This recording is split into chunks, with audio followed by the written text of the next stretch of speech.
Hi friends, spicy kitchen ಚಾನಲ್ಗೆ ನಿಮ್ಮೆಲ್ಲರಿಗೂ ಸ್ವಾಗತ. ನೋಡಿ, ಇದು ಪಕ್ಕ ಹಳ್ಳಿ ಶೈಲಿಯ ಮಸಪ್ಪು ಮಾಡೋಣ. ಅದಕ್ಕೆ 1 ಕಪ್ಪಷ್ಟು ತೊಗರಿ ಬೇಳೆ, 1 ಕಪ್ಪಷ್ಟು ಅಲಸಂದೆ ಬೇಳೆನ ಹುರಿದಿರೋದು. ಇದು ಮೊಳಕೆ ಕಾಳು, ಹೆಸರು ಕಾಳು ಮತ್ತು ಮೊಳಕೆ ಕಾಳನ್ನು ಹೆಸರು ಕಟ್ಟಿರೋದು. ಸುಮಾರು 1/4 kg ಟೊಮೊಟೊ ಹಾಕೋತಾಯಿದ್ದೀವಿ. ಸ್ವಲ್ಪ ಕಾಯಿ ಇದೆ. ಇದಕ್ಕೆ 10ರಿಂದ 15 ಹಸಿಮೆಣಸಿನ್ಕಾಯಿ, 3 ದೊಡ್ಡ ಈರುಳ್ಳಿ ಹಾಕ್ತಾಯಿದ್ದೀನಿ. ಇದಕ್ಕೆ ಒಂದು ಕುಕ್ಕರ್ಗೆ ಹಾಕ್ತಾಯಿದ್ದೀನಿ. ಅದನ್ನು ಮತ್ತು ಒಂದು ಬದನೆಕಾಯಿ, 3 ಬದನೆಕಾಯಿನ ಹಚ್ಚಿ ಹಾಕ್ತಾಯಿದ್ದೀನಿ. 3 ಬದನೆಕಾಯಿ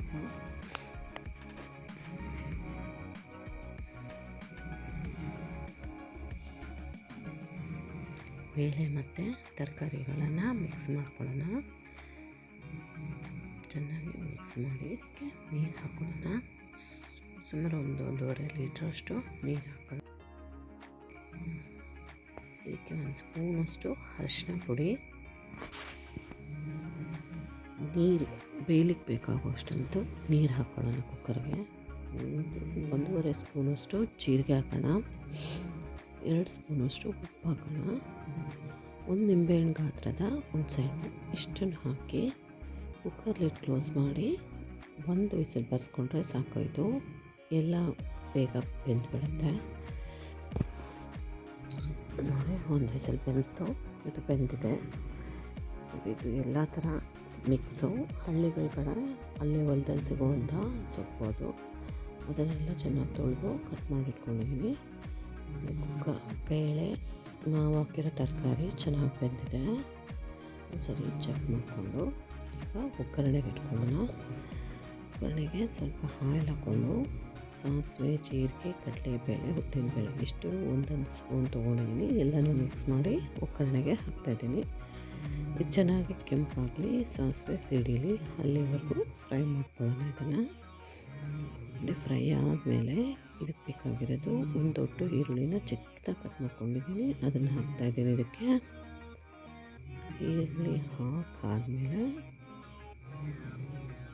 ಚೆನ್ನಾಗಿ ಇದು ಗೋಲ್ಡನ್ ಕಲರ್ ಹಾಕಿ ಫ್ರೈ ಆಗಬೇಕು. ಅಲ್ಲಿ ತನಕ ಫ್ರೈ ಮಾಡ್ಕೊಳ್ಳೋಣ. ಈರುಳ್ಳಿನ ಒಗ್ಗರಣೆಯಲ್ಲಿ ಫ್ರೈ ಆದಮೇಲೆ ಇದಕ್ಕೆ ಹೆಚ್ಚಿರುವಂಥ 2 ಗಡ್ಡೆ ಬೆಳ್ಳುಳ್ಳಿನ ಹಾಕ್ತಾಯಿದ್ದೀನಿ. ಇಲ್ಲಿ ಸುಮಾರು 20ರಿಂದ 25 ಜನ ತಿನ್ನುವಷ್ಟು ಸಾರು ಮಾಡ್ತಾಯಿದ್ದೀನಿ ನಾನಿಲ್ಲಿ. ಪಕ್ಕ ಹಳ್ಳಿ ಶೈಲಿಯ ಸಾರು. ಇದಕ್ಕೆ ಕರಿಬೇವು, ಒಣಮೆಣಸಿನ್ಕಾಯಿ ಹಾಕ್ಕೊಂಡು ಫ್ರೈ ಮಾಡ್ಕೊಳ್ಳೋಣ. ಚೆನ್ನಾಗಿ ಗೋಲ್ಡನ್ ಕಲರ್ ಬರೋವರೆಗೂ ಫ್ರೈ ಮಾಡ್ಕೋಬೇಕು. ಒಗ್ಗರಣೆ ಘಮ ಬರೋವರೆಗೂ ಫ್ರೈ ಮಾಡಬೇಕಿದನ್ನು.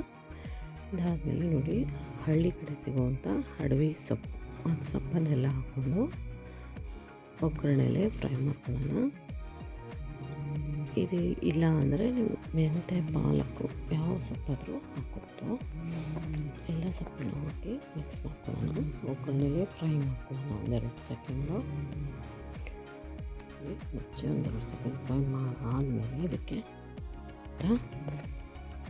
ನೋಡಿ, ಇದು ಒಣ ಮೆಣಸಿನ್ಕಾಯಿ, ಜೀರಿಗೆ ಮತ್ತು ಕರಿಬೇವಿನ ಸೊಪ್ಪು ಇಷ್ಟನ್ನು ರಫ್ ಹಾಕಿ ಮಿಕ್ಸಿಲಿ ಪೌಡ್ರ್ ಮಾಡ್ಕೊಂಡಿದ್ದೀನಿ. ಆ ಪೌಡ್ರನ್ನ ಹಾಕ್ಕೊಂಡು ಫ್ರೈ ಮಾಡಿಕೊಂಡು ಬೆಂದಿರುವಂಥ ಬೇಳೆನ ಹಾಕಿ ಫ್ರೈ ಮಾಡೋಣ. ಮಾಡಿ ಎಲ್ಲನೂ ಮಿಕ್ಸ್ ಮಾಡಿ ಸುಮಾರು 10 ನಿಮಿಷಗಳ ಕಾಲ ಕುದಿಸ್ಕೋಬೇಕು. ಇದನ್ನು 10 ನಿಮಿಷ ಕುದ್ದಾದಮೇಲೆ ರೆಡಿ ಆಗುತ್ತೆ ನಮ್ಮ ಹಳ್ಳಿ ಶೈಲಿಯ ಮೊಸಪ್ಪು. ಮಾಡೋದು ತುಂಬ ಸ್ವಲ್ಪ. ಸುಮಾರು 20 ಜನ ತಿನ್ನುವಷ್ಟು ಮಾಡ್ತಾಯಿದ್ದೀನಿ ನಾನಿಲ್ಲಿ. ಹಾಗಾಗಿ ಕ್ವಾಂಟಿಟಿ ಎಲ್ಲ ಜಾಸ್ತಿ ಹಾಕ್ತಾಯಿದ್ದೀನಿ. ಇದಕ್ಕೆ 1 ಕಾಯಲ್ಲಿ 1 ಉಪ್ಪು ಕಾಯಿನ ತುರಿದ್ಬಿಟ್ಟು ಹಾಕ್ತಾಯಿದ್ದೀನಿ. ಮಿಕ್ಸ್ ಮಾಡ್ಕೊಳ್ಳೋಣ. ಚೆನ್ನಾಗಿ ಮಿಕ್ಸ್ ಆದಮೇಲೆ ಇದಕ್ಕೆ 1/2 ಸ್ಪೂನಷ್ಟು ಸಾಂಬಾರು ಪುಡಿ ಹಾಕ್ತಾಯಿದ್ದೀನಿ. ಸಾಂಬಾರು ಪುಡಿ ಇಲ್ಲ ಅಂದರೆ ಸ್ಕಿಪ್ ಮಾಡ್ಬೋದು, ಇದ್ರೆ ಹಾಕ್ಕೊಳ್ಳಿ.